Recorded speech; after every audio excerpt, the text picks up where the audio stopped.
இன்றைக்கி பார்த்தீங்கன்னாக்கா ஒரு ப்ராப்ளமாக இருக்கிறது பார்த்தீங்கன்னாக்கா கல்கத்தா வாரண்ட் தான் ப்ராப்ளமாக இருக்குது. ஏன்னா பார்த்தீங்கன்னா சும்மா இருக்கிற லோன் வாங்கினவங்க எல்லாருக்குமே வந்து கல்கத்தாலேருந்து ஒரு சம்மனோ வாரண்டோ வந்துடுது.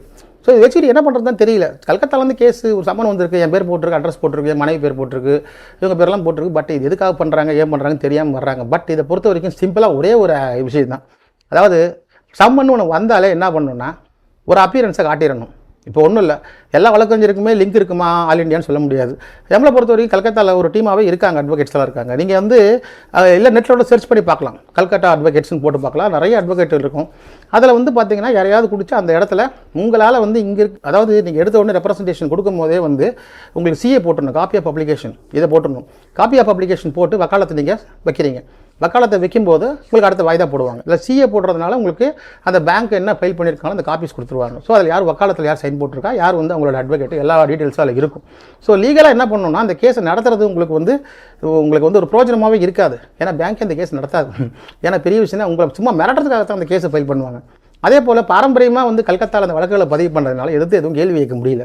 அவங்கள பொறுத்த வரைக்கும் இந்த ஒரு பேங்க் இங்கே ஒரு பிரான்ச்சுன்னு போட்டாங்கன்னா சரி ஓகே, இங்கே வந்து ஒரு பேமெண்ட் செட்டில்மெண்ட் ஆக்டில் வந்து பவுன்ஸ் ஆயிருக்கு செக்னு சொல்லிட்டு ஒரு கேஸை போட்டு சம்மன் அமைச்சு விட்றாங்க. லட்சக்கணக்கில் கேஸ் பதிவு பண்ணுறாங்க. அதனால் அவங்க என்ன பண்ணுறாங்களோ for every action there is equal and opposite ரியாக்ஷன்றபடி அவங்க ஆக்ஷன்னா நம்ம ரியாக்ஷனு என்ன ஒரு அட்வொகேட்டை வச்சு அவங்க ஒரு வக்காலத்தை வைக்க போகிறீங்க, அவ்வளோதான். அடுத்த வருஷம் இந்த ஆட்டோமேட்டிக்காக கேஸ் டிஸ்போஸ் ஆயிரும். இந்த கேஸ் நடத்த மாட்டாங்க பேங்க்காரங்க. அதுதான் ஒரு பெரிய விஷயம். இப்போ ஒவ்வொரு கேஸு ஒரு சின்ன கேஸ் இருந்தால் கூட அதை நடத்தி தீர்ப்பு கொடுக்கணும் ஜட்ஜி. ஆனால் இவ்வளோ மாசாக அவங்க வந்து ஃபைல் பண்ணுறாங்க. ஒரு 50,000 கேஸு, 30,000 கேஸு இப்படிலாம் பதிவு பண்ணும்போது உங்களுக்கு அந்த ஒவ்வொரு கேஸையும் ட்ரையல் எடுத்து நடத்த முடியாது. ஒருத்தர் தப்பு பண்ணிட்டாருன்னா அவர் குறிப்பிட்ட முறையில் ஆஜராகி ஸ்பான்சர்மெண்ட் எடுத்து கேஸ் நடத்தணும். பட் இவங்க நடத்த மாட்டாங்க. அட்வொகேட்ஸ் தான் பிரச்சனையே. ஆனால் ஒன்று, நீங்கள் அப்பீரியல்னா வாரண்ட் போட்டுருவாங்க. அதனால் அப்பீரியன்ஸ் ஒரு அட்வொகேட்டை காட்டிட்டிங்கன்னா அவ்வளோ அந்த கேஸ் அடுத்தடுத்த வாய்தாக்க அந்த அட்வொகேட்டை பார்த்துப்பார். அவ்வளோதான். வாய்தாலாம் உடனே போட மாட்டாங்க. 4 மாதம் 6 மாதம் 8 மாதம் ஏன் 1 வருஷம் கூட வாய்தா போடுவாங்க. ஸோ அப்படி போய்னா அடுத்தடுத்த வருஷத்தில் அகாடமிக் இயரில் அந்த கேஸ் டிஸ்போஸ் ஆயிரும். ஏன்னா ஒரு கேஸை வந்து ஒரு இனிஷியல் ஸ்டேஜ்லேயே ஒரு ஜட்ஜால் ரொம்ப நாளைக்கு வச்சுக்க முடியாது. ஒன்று டிஸ்போஸ் பண்ணணும், இல்லை அவங்களே வந்து அப்பீல் ஆகாமல் கேஸ் ஆட்டோமேட்டிக்காக டிஸ்போஸ் ஆயிரும். அப்படி தான் கல்கத்தா வாரண்ட் நடந்துட்டு இருக்குது. எனவே இந்த வாரண்ட்டை கேன்சல் பண்ண முடியுமா என்ற அந்த கேள்விக்கு என்ன பதில்? அது பேர் கேன்சல் கிடையாது.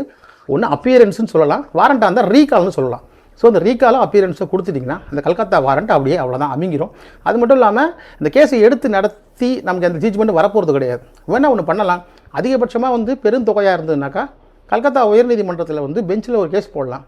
அதாவது கடன் வாங்கினா தமிழ்நாட்டில் வாங்கியிருக்கோம், பேங்க் ஹெட் ஆஃபீஸ் மும்பையில் இருக்குது, ஜூரிஸ்டிகேஷன் அதிகார வரம்பு இல்லாத வழக்கில் போட்டிருக்காங்க அப்படின்னு சொல்லி அதை ஸ்குவாஷ் பண்ண சொன்னாக்கா ஒரு 482 டைரக்ஷனை போட்டு அந்த கேஸை வந்து ஸ்குவாஷ் பண்ணி விட்டுடலாம். இது வந்து பெரிய தொகை உள்ளவங்களுக்கு. சிறிய தொகை உள்ளவங்க வக்கீலை வச்சு ரெப்ரசன்ட் பண்ணாலே போதும்னு சொல்லி முடிச்சுக்கிறேன். நன்றி.